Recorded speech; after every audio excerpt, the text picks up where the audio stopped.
Assalamualaikum warahmatullahi wabarakatuh. Perkenalkan, nama saya Hatman Abiy Salim dari kelas Piwar 1C.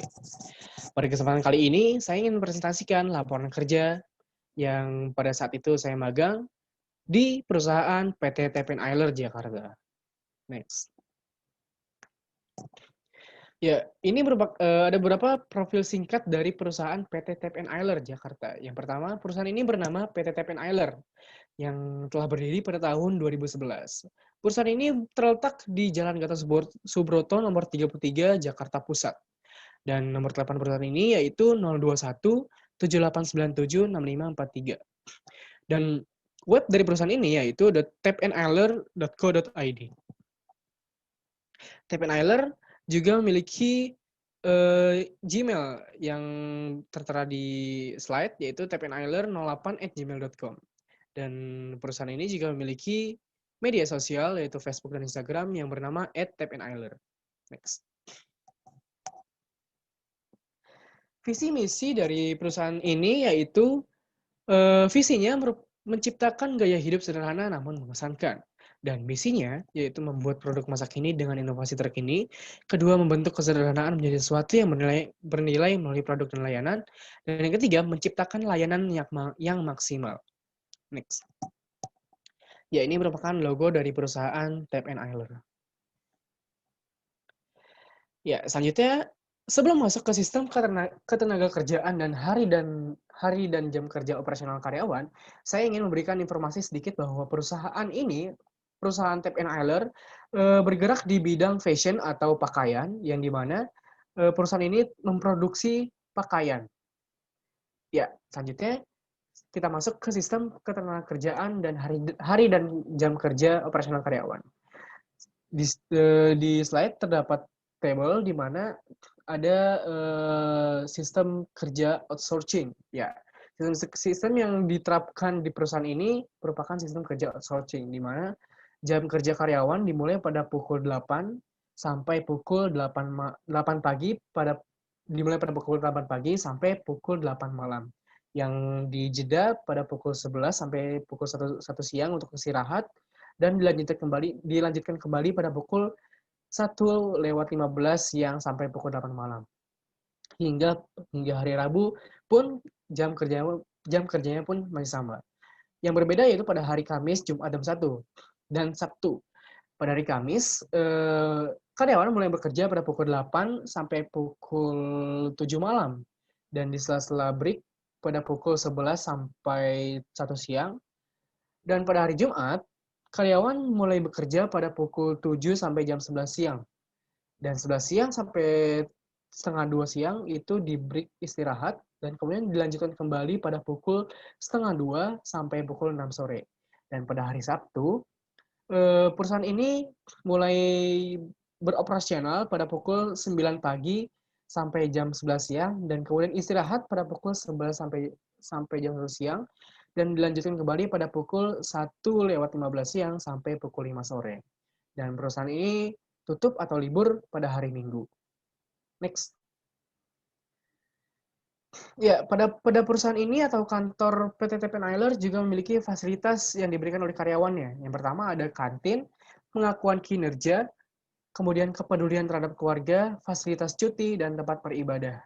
Dan layanan yang diberikan kepada perusahaan ini antara lain ada departemen layanan pelanggan berjalan, layanan pelanggan melalui email, media sosial, dan telepon, dan terakhir ada layanan self-service.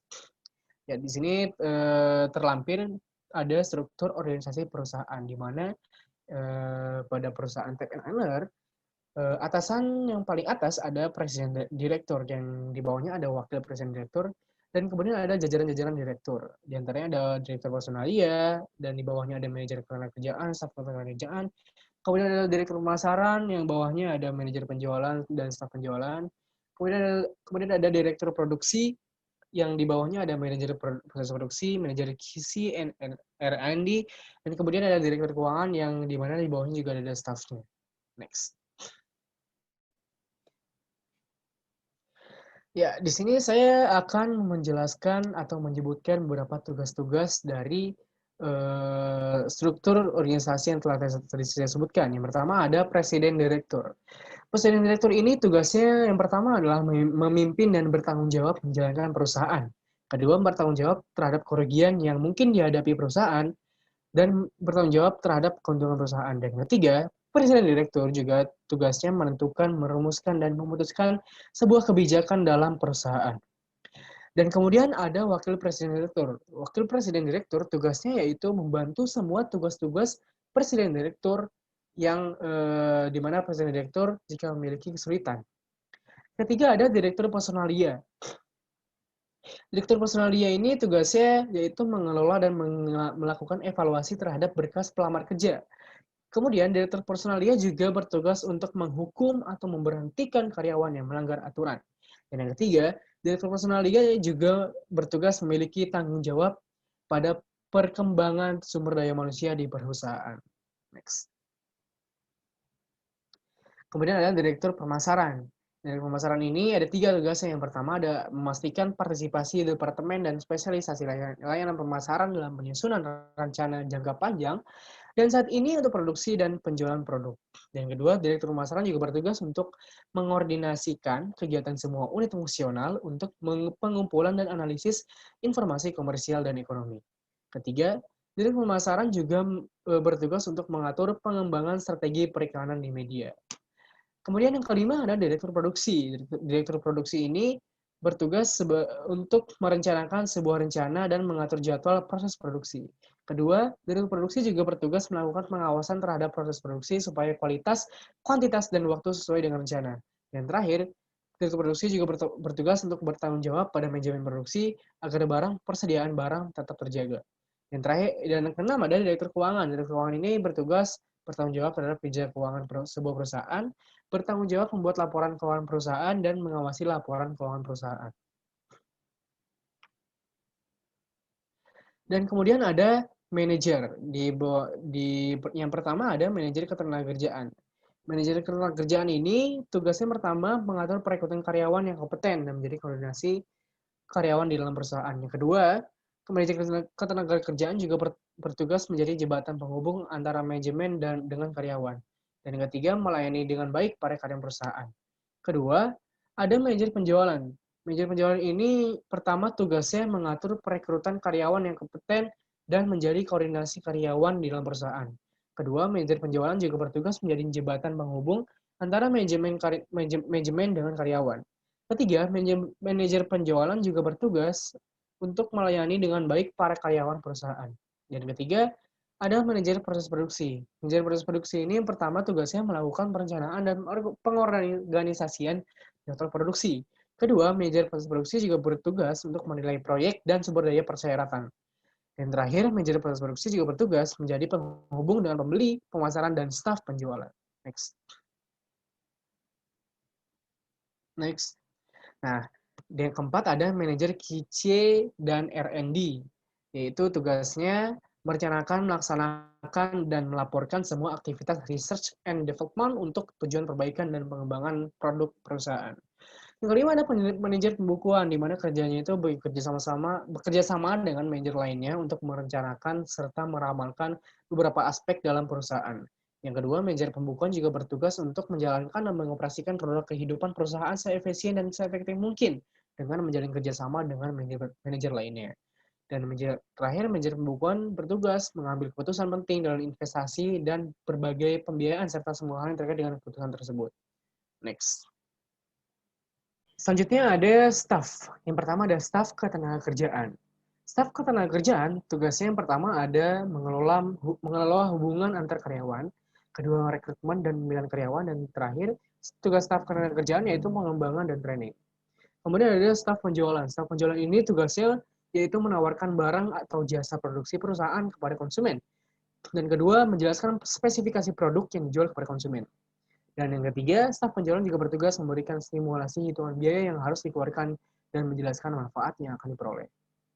Ketiga ada staf proses. Staf proses ini tugasnya yang pertama melakukan seluruh rangkaian proses produksi dari awal hingga akhir. Yang kedua, staf proses juga bertugas untuk memastikan seluruh tahap produksi. Yang keempat adalah staf packaging. Staf packaging ini tugasnya yaitu melakukan proses packaging produk, memastikan kelengkapan packaging, dan melakukan tahap packing dengan baik dan sesuai prosedur. Yang kelima ada staf PPIC, yaitu menjadi leader dan bertanggung jawab atas semua kegiatan pekerjaan di bagian PPIC dan melakukan kontrol terhadap bagian gudang. Kedua, staf PPIC juga bertugas untuk membuat dan merencanakan kegiatan tahunan beserta dengan budgetnya. Ketiga, staf PPIC bertugas juga untuk membuat laporan bulanan atas realisasi pelaksanaan produksi dan melaporkannya kepada pimpinan perusahaan dalam forum meeting bulanan. Yang keenam ada staff maintenance. Staff maintenance ini tugasnya yang pertama membantu dan melaksanakan tugas yang diberikan oleh koordinator operasional. Kedua, staff maintenance juga bertugas untuk bertanggung jawab untuk menjaga kelayakan jalan unit-unit mesin perusahaan. Yang ketiga, menyusun jadwal perawatan unit-unit mesin perusahaan. Dan selanjutnya ada staff QC, yaitu tugasnya untuk memantau dan menguji perkembangan semua produk yang diproduksi oleh perusahaan. Yang kedua ada staff QC juga bertugas untuk memverifikasi kualitas produk. Dan yang ketiga, staff QC juga bertugas untuk memonitor setiap proses yang terlibat dalam produksi produk. Nah, yang selanjutnya ini ada staff R&D, yaitu tugasnya mengelola sejumlah dana yang dianggarkan perusahaan untuk aktivitas riset dan pengembangan.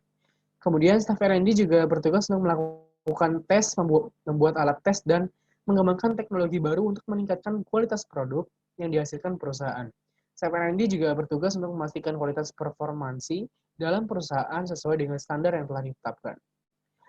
Yang ke-10 ada staf pembukuan. Staf pembukuan ini tugasnya untuk membuat pembukuan keuangan kantor, membuat laporan keuangan, dan menginput data jurnal akuntansi ke dalam sistem yang dimiliki perusahaan. Next. Nah, pada saat saya bekerja atau magang di perusahaan PT Tech Liner ini, saya berposisi sebagai staf penjualan, yang dimana staf penjualan itu bekerja full time pada saat jam kerja. Di bawah ini terdapat uraian pekerjaan staf penjualan. Yang pertama ada pekerjaan di mana menawarkan barang atau jasa ke konsumen. Kemudian staf penjualan juga bekerja dalam menjelaskan spesifikasi produk yang dijual. Kemudian stimulasi biaya penjualan produk, berkomunikasi dengan pelanggan, serta memberi konsultasi barang dan jasa yang akan dijual kepada calon pembeli. Di sini juga ada permasalahan dan solusi yang saya berikan kepada perusahaan PT Tapman Island setelah saya bekerja di PT Tapman Island atau magang di perusahaan ini. Permasalahan yang saya rasakan yaitu pertama, fasilitas komunikasi perusahaan tidak begitu baik, seperti jaringan internet, dan tempat untuk melayani pelanggan dan konsumen. Kemudian saya juga memberikan solusi untuk perusahaan ini, di mana untuk kedepannya diharapkan untuk memperbaiki dan mengembangkan inovasi baru dalam pembangunan fasilitas komunikasi dan tempat pelayanan pelanggan atau konsumen. Sehingga pada slide yang saat ini, saya memberikan kesimpulan bahwa pembelajaran di dunia kerja adalah satu strategi yang memberi peluang peserta mengalami proses belajar melalui bekerja langsung atau learning by doing pada pekerjaan sesungguhnya. Dengan adanya prakerin, penulis dapat merasakan bagaimana pelaksanaan praktek langsung di lingkungan dunia kerja yang langsung dibimbing oleh pihak industri atau perusahaan. Dan bahkan saya dapat mengukur sejauh mana penguasaan ilmu praktik komunikasi dan pelayanan.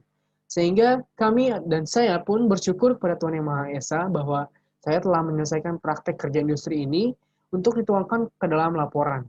Dan selanjutnya kami siap untuk diuji melalui kulminasi atau presentasi selanjutnya.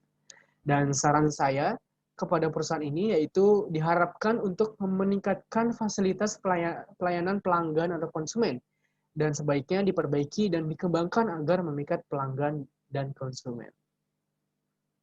Next.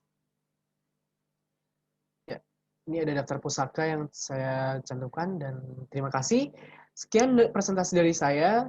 Wassalamualaikum warahmatullahi wabarakatuh.